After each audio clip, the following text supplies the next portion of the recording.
Welcome to Stuck in My Mind podcast, the show where we dive into the mind of a regular guy on his road to self-discovery. You'll hear everyday people just like you share the latest topics, personal stories, and things they've learned along the way. And now, please welcome your host, Wise.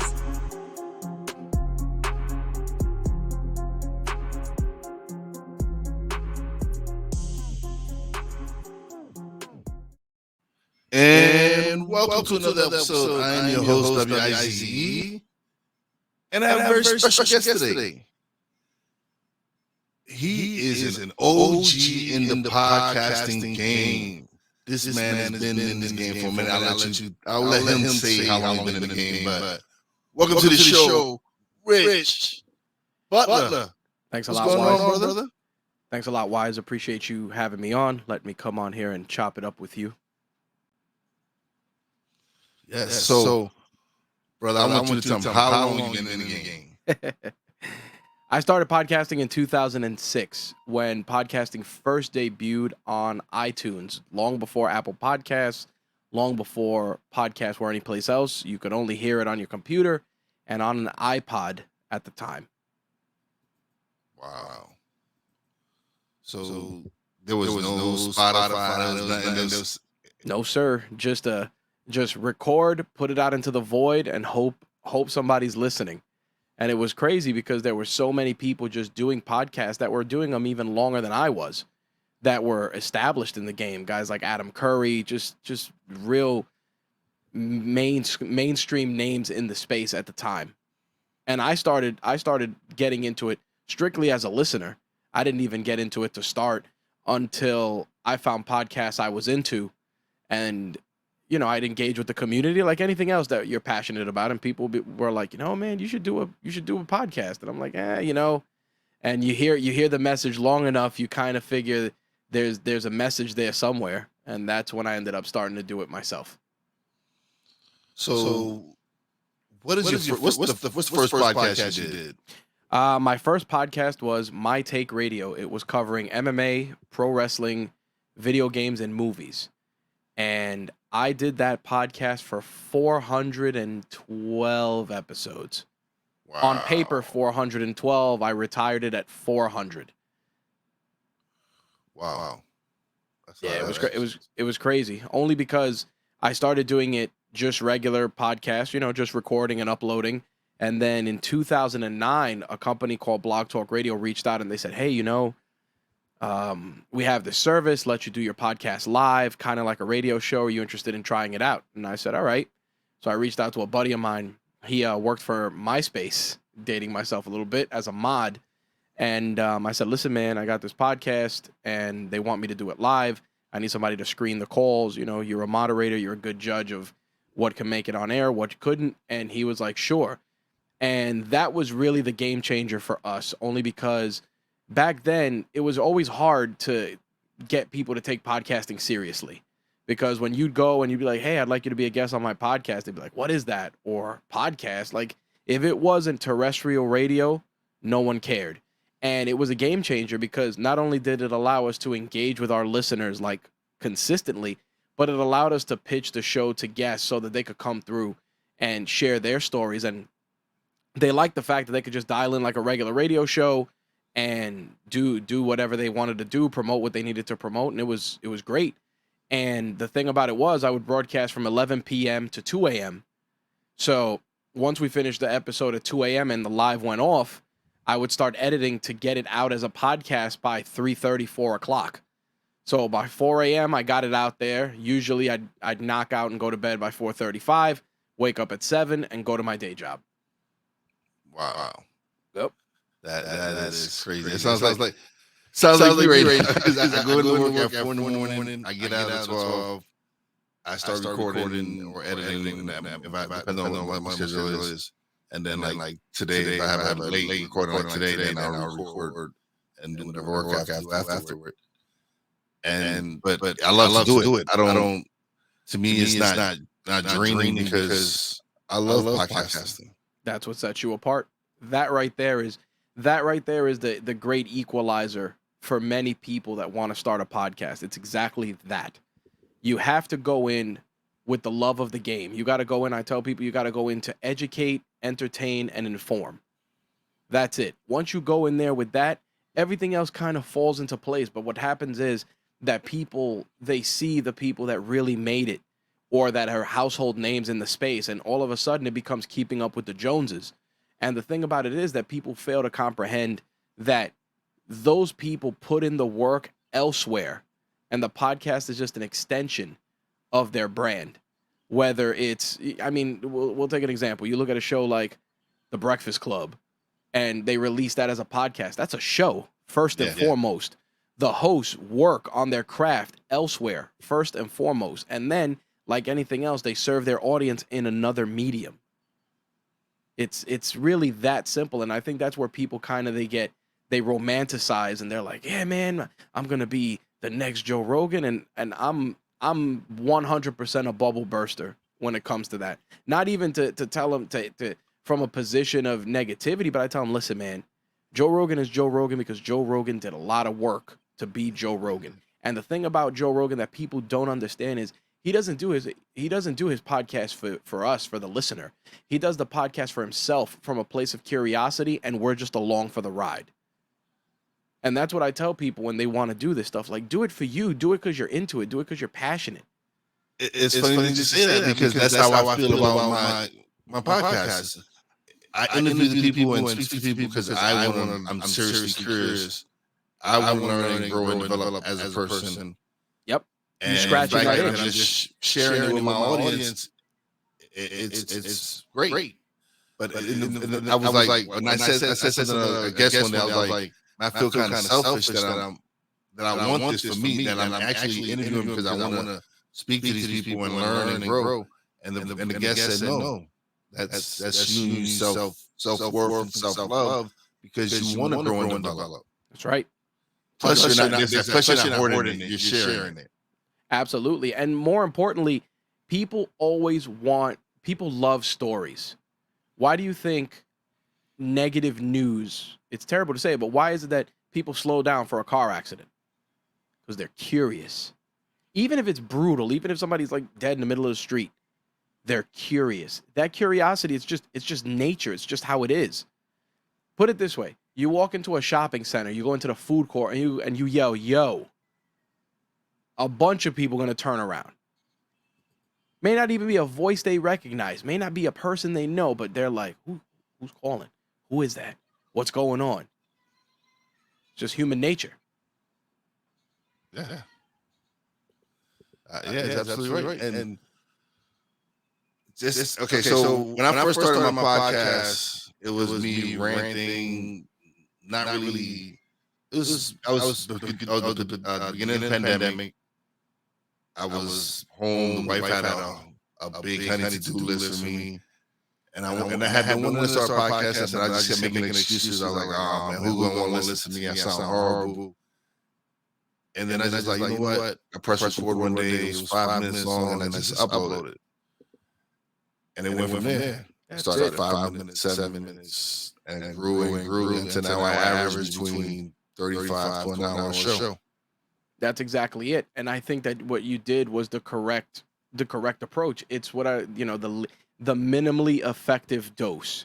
Too many people come in, how long should a podcast be? Does it need to be 30 minutes? Does it need to be 45 minutes? Does it need to be an hour? Does it need to be 2 hours? Like, listen, it needs to be long enough to where you deliver the message you want to deliver. Don't drag it out. It's like when you're young and you're talking to a girl on the phone and it's like, good night, back and forth. You say good night like 10 times before y'all hang up. Next thing you know, 15 minutes have passed. Think of that when your audience is listening. They're like, wrap it up, B. Like, let's close that out. And that's exactly it. And sometimes that may be 30 minutes. Sometimes maybe 10 minutes. And it's funny you say that because I sometimes I try to stretch out interviews. And you can tell which interviews they are. But then you get those interviews where it just goes so fast. And you realize 45 minutes, an hour is gone. And you're like, what? And it's because the conversation was smooth. It was going so smooth. That's right. And we actually had a great time.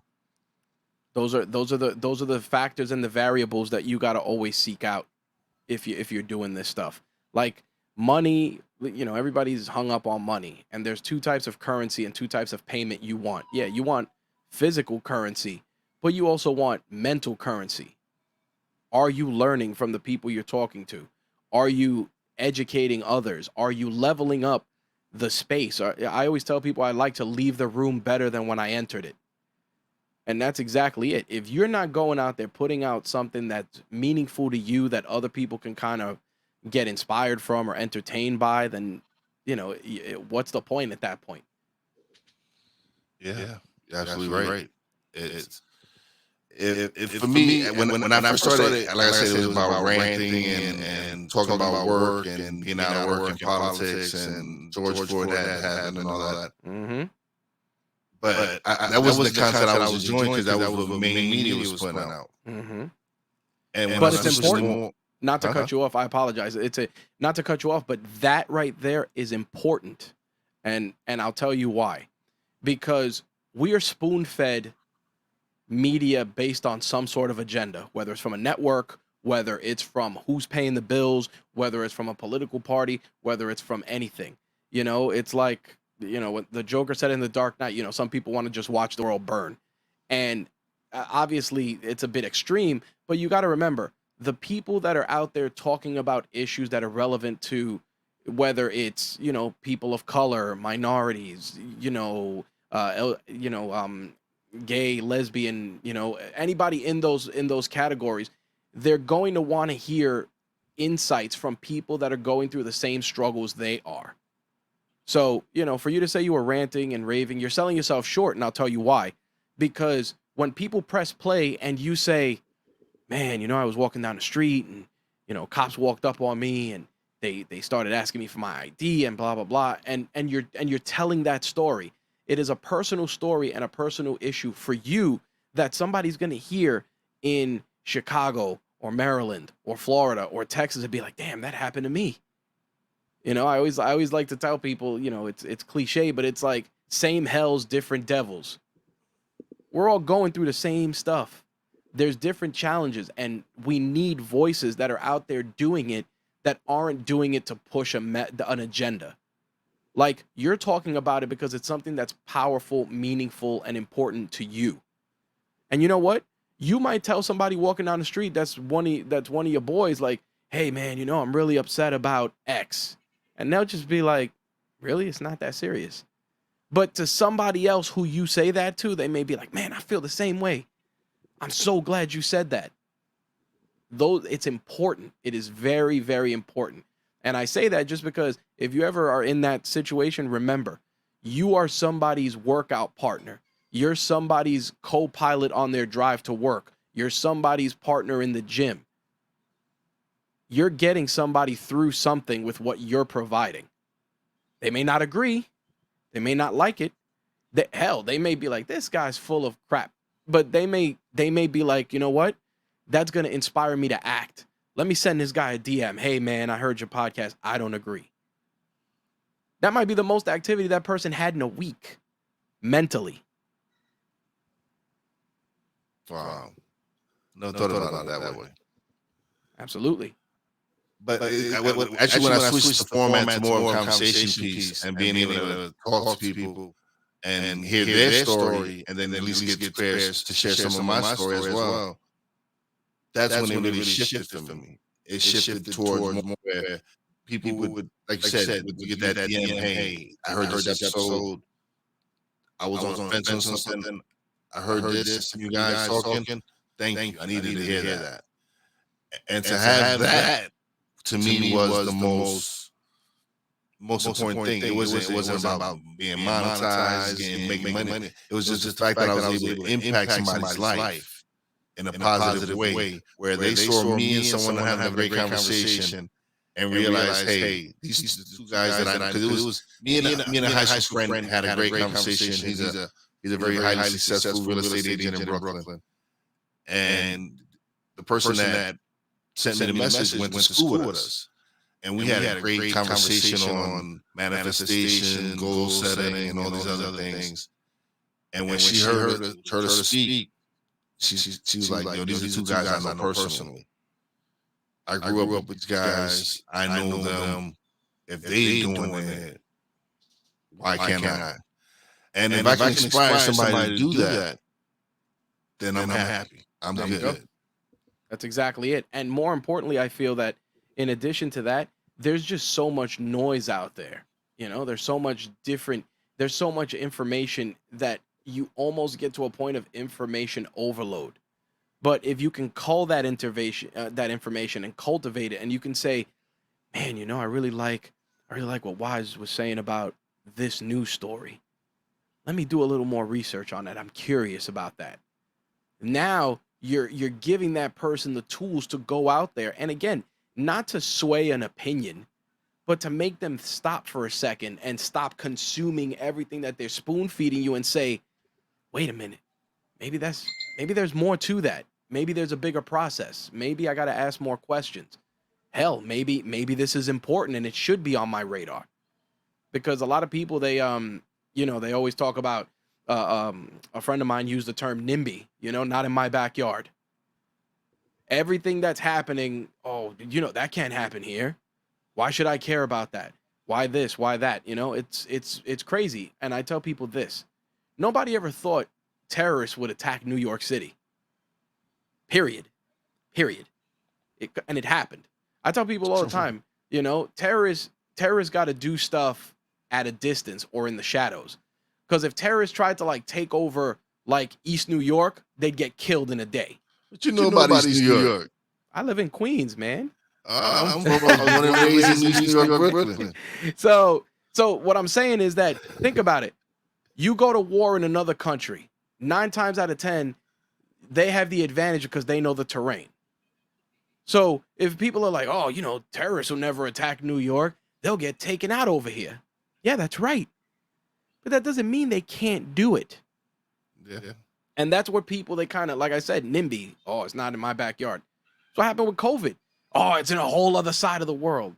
People travel. People get on planes. People get on boats. Yep. You get sick going to a convention. You know what I mean? You go to Comic-Con, you come out of Comic-Con. I know plenty of people, they get the con crud. They're sick the next week after the convention.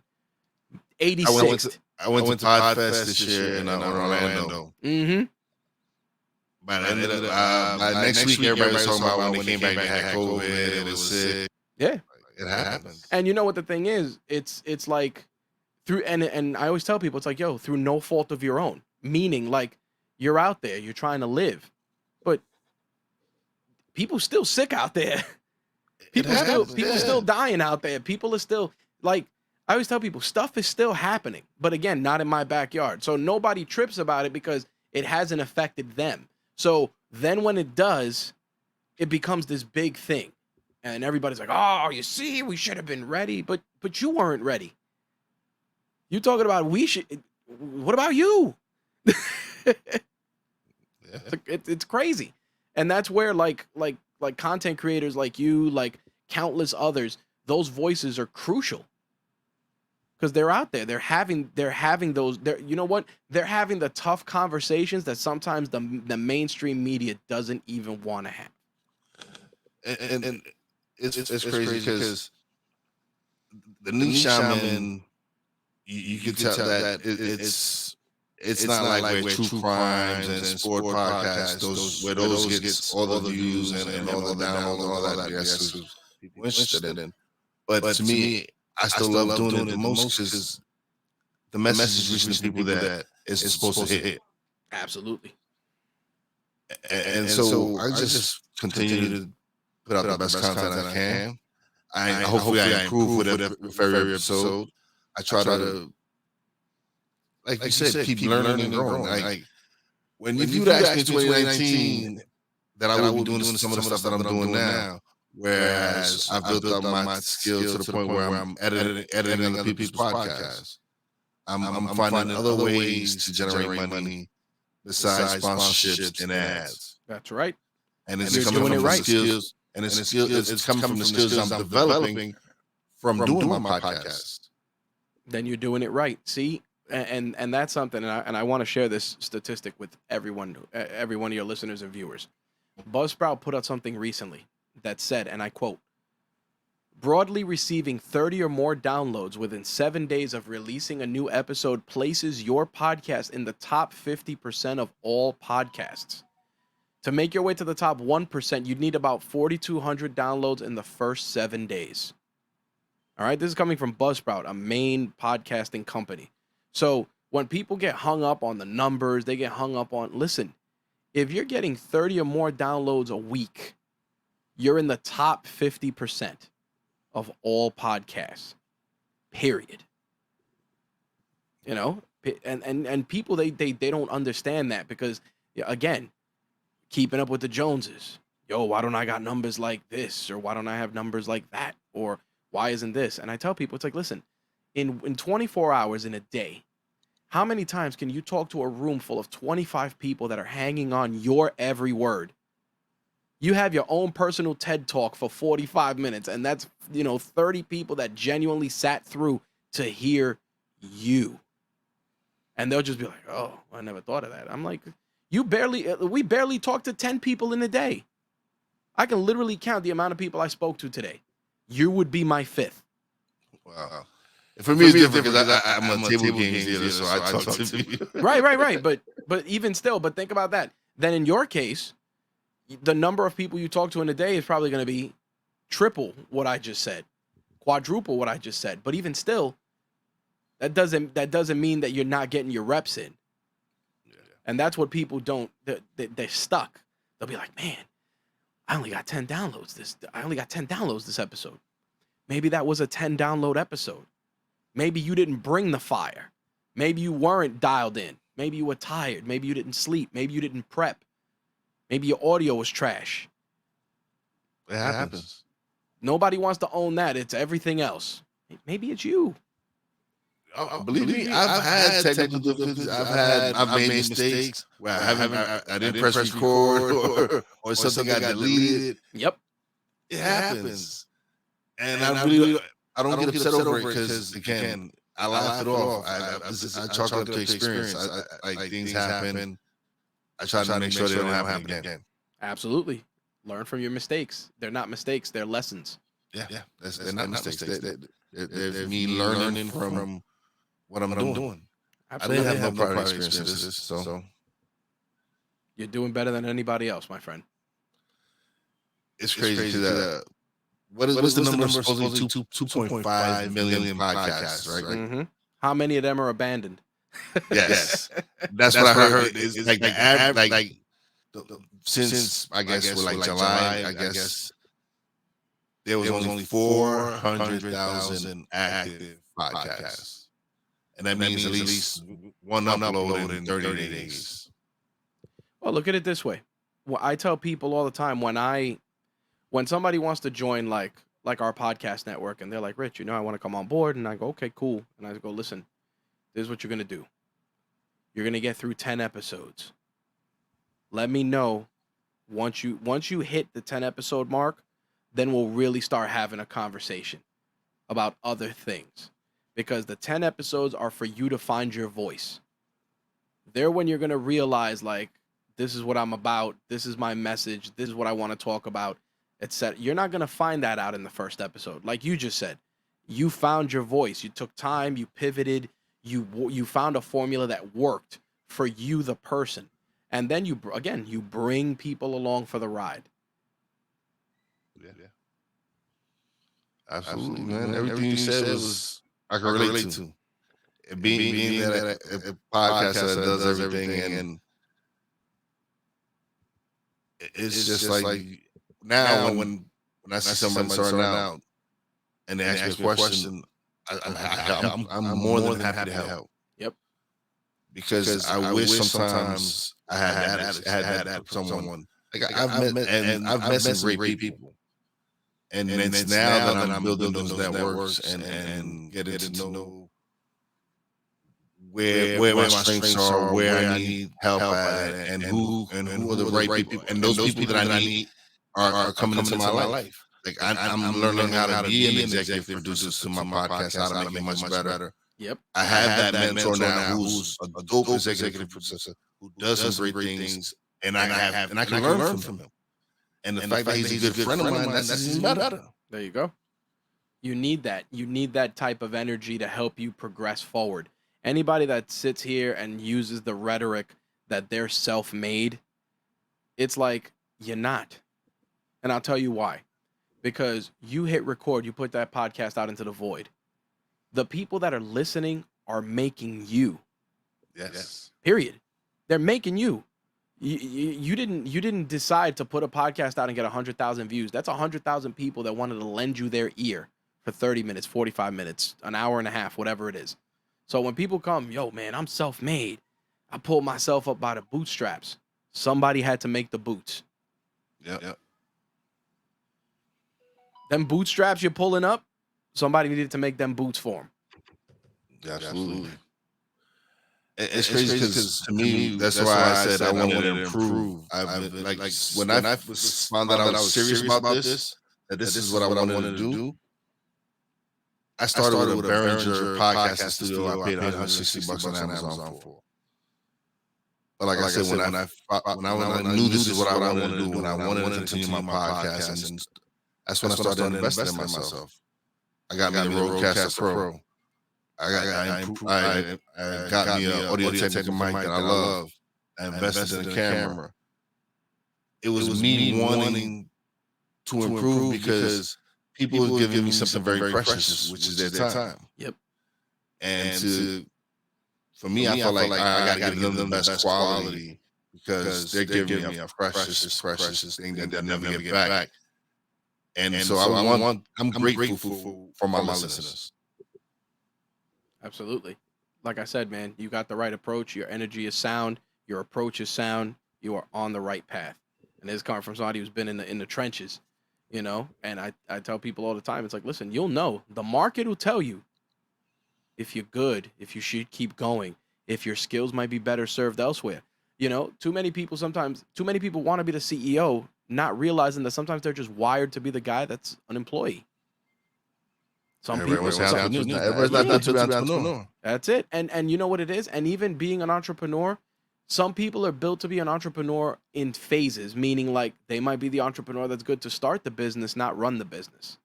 They might be the entrepreneur that's good to do sales, but they can't close. And the market's going to tell you that. The market's going to let you know, like, listen, this is it. And there are plenty of successful people that are clock punchers.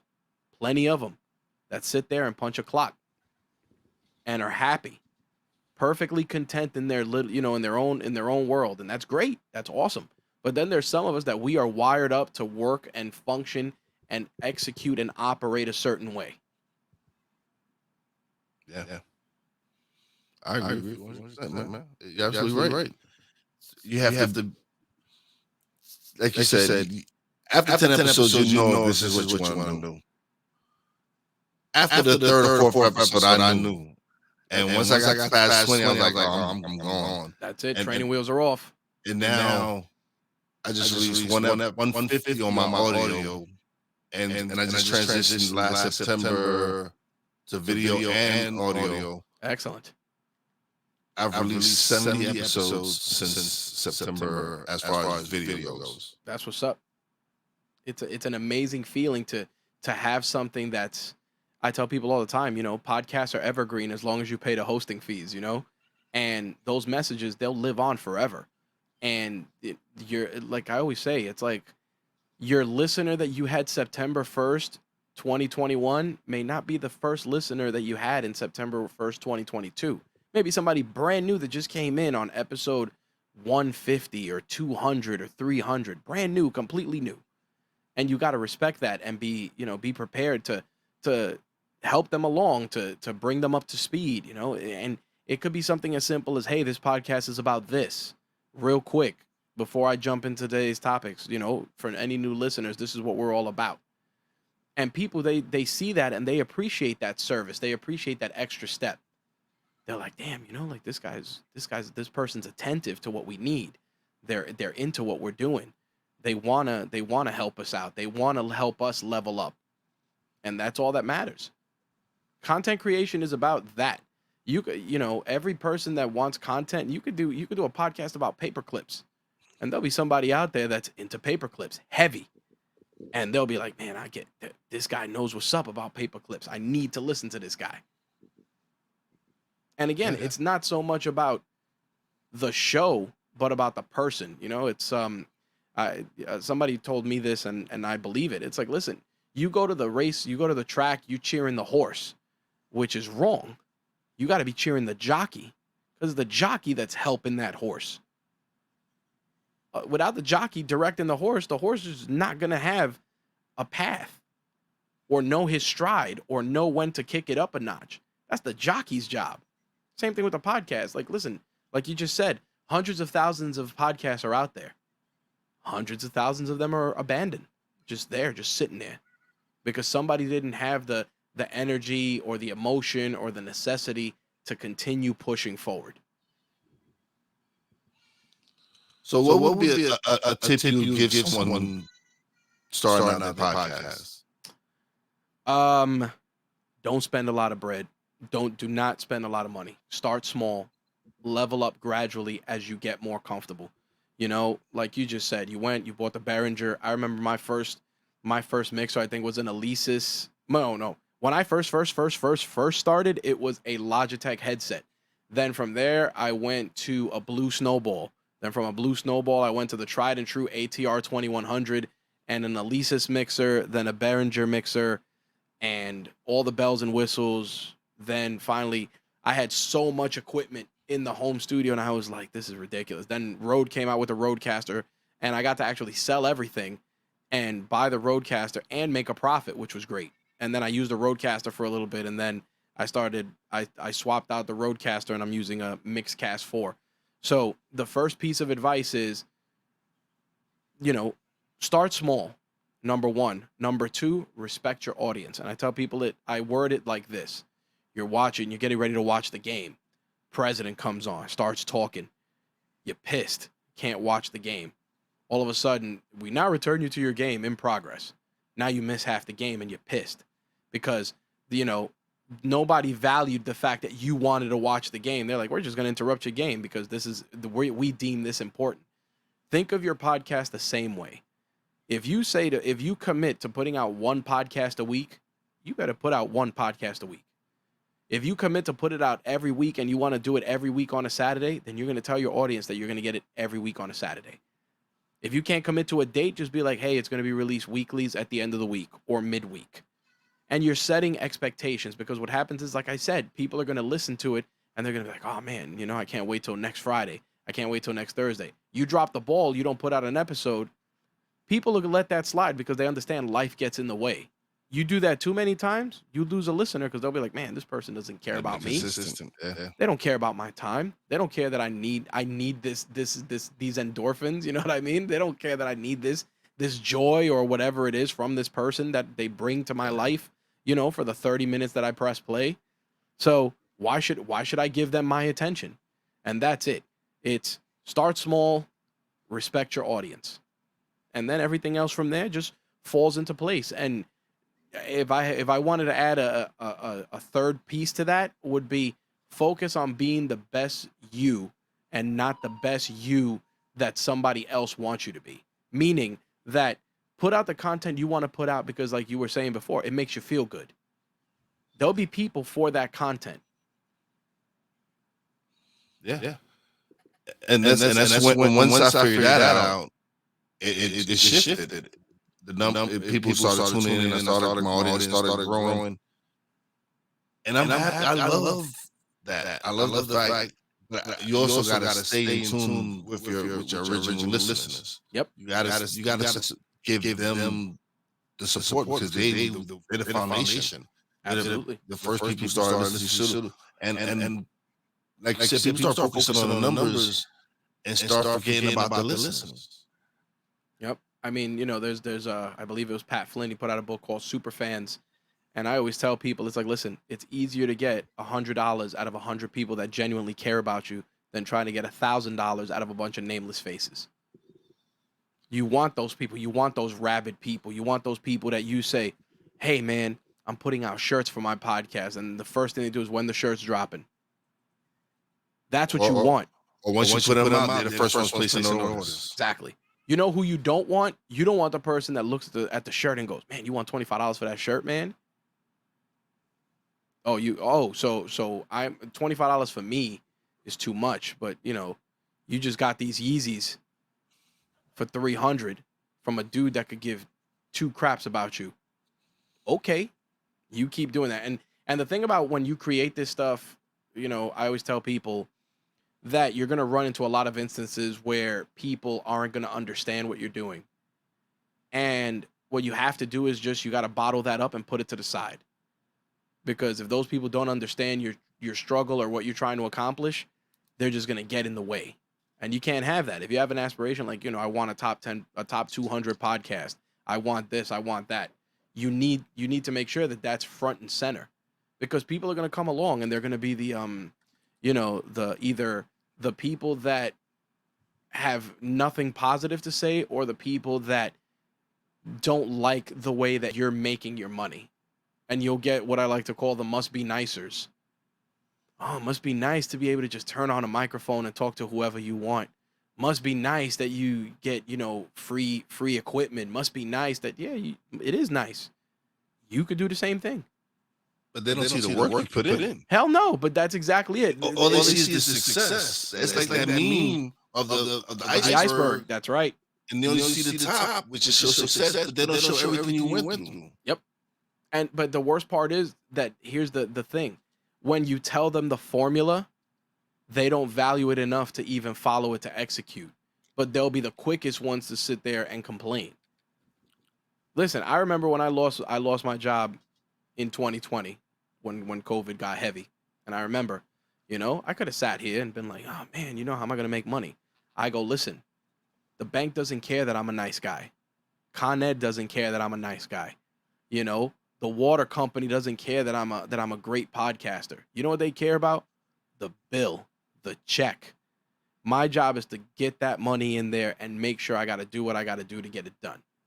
And that's where people kind of lose sight of that. It's like, listen, have clear purpose. Are you a hobbyist? If you're a podcast hobbyist, then own it. Listen, I'm a hobbyist. I like working. I like going out. I like whatever. And once a week I podcast. Be a hobbyist. If you want this to be a business, then you got to respect it like a business. Don't let people clown your business.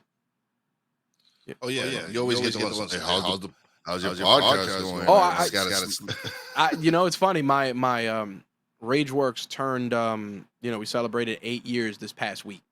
And I wrote a message and I said, yeah, you know, still doing my little podcast and running my little website. And, you know, a couple people that I know, they laughed, you know, because they saw it and they knew what I meant. And it's true, because that's exactly it. It's like, listen, you know, if you're not there for my stumbles, then I don't need you there for my successes. It's that simple. And people are like, you know, like what you were saying before, people ask you questions, you'll gladly help them. I'll gladly help anybody. I'll answer any questions they want. But this is the thing. I will give you the tools. I'm not going to ride the bike for you. Yep. And that's where people kind of get stuck. I remember a guy, he was a fellow podcaster. He reached out, hey, man, how do you do this? And I'm like, well, you kind of just do this and this. And his message was like, I don't know, man. I kind of feel like you really just gave me like a generic answer and didn't want to tell me nothing. And my response was, but did you even look? Did you even seek out the information before, you know, let me ask Rich real quick. Did you do your own research? Did you come to your own conclusion? Or are you just going to let me spoon feed you what worked for me that won't work for you or may not work for you or isn't for you? And then you get pissed off that it didn't work.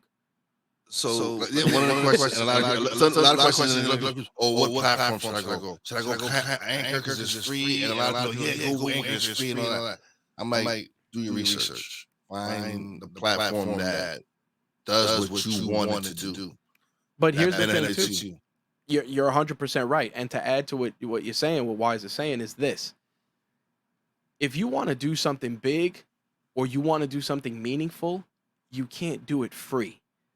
Oh, let me put it on Anchor because it's free. That's fine. But you know what? If you need help, if you need support, if something goes wrong, if you need something with your RSS or something with your audio or the upload didn't go up, you are number 877,000 on the tickets versus being a paying customer that you go, listen, I need support on this. And you'll get a response in 12 hours or 24 hours, sometimes even in minutes, depending on the platform you're using. If you're going into this, building your platform on somebody else's structure, on somebody else's foundation, and that building crumbles, your dream goes with it. If Spotify decides tomorrow, hey, we're going to shelve Anchor, guess what happens to your show? It's a wrap for your show. Then you got to move it to another company that, guess what? You got to pay. Or let me move it to another free one that might have a cap on how many times you can record. Yeah. You got to put some skin in the game. And that's what I did. I did my research. I looked at Buzzsprout, I looked at Lisp, and I looked at all these other ones, and I went with the one that fit for me, that did everything I wanted it to do, and I haven't had an issue with it. Listen, I'll give you some context. I started with Libsyn first, and Libsyn's been a veteran in this space forever. After Libsyn, I went to Spreaker, and Spreaker was great. But then I wanted to do our podcast network, and while they were a good partner for it, they didn't allow me to offer what I enjoy, which is transparency. I want everybody who's on our network to see their own metrics, to be able to look. Like, they don't have to say, Rich, can you send me a spreadsheet of my downloads this week? Just log in and look. You know, there's certain metrics I can give you that you won't have access to, but go in there, look at your own numbers, see what's trending, see what's not, see what's good. So when Spreaker couldn't do that for me, I found a company that did. And Spreaker was like, oh, you're leaving? Yeah.